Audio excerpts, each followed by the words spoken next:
Welcome to the slop farm. Enjoy the video.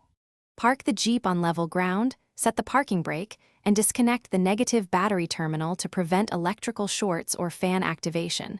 Always wear gloves and eye protection. Place a drain pan under the radiator and open the drain to remove approximately 7 quarts of coolant from the 2011 Liberty.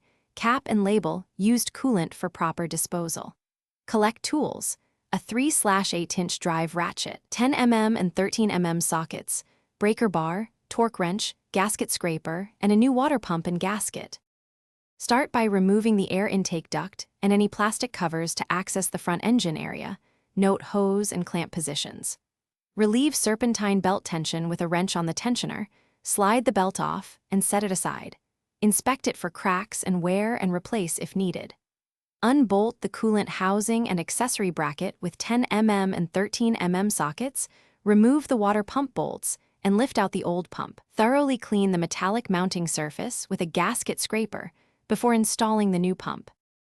Place a new gasket on the clean surface and install the new water pump, hand-threading bolts first to avoid cross-threading, then tighten in a crisscross pattern and torque to manufacturer specification with a torque wrench. Reinstall the accessory bracket, serpentine belt, and air intake components. Reconnect the negative battery terminal. Refill the cooling system with 7 quarts of a 50/50 ethylene glycol coolant mixture. Run the engine with the heater on to 195 degrees F to circulate. Burp the system.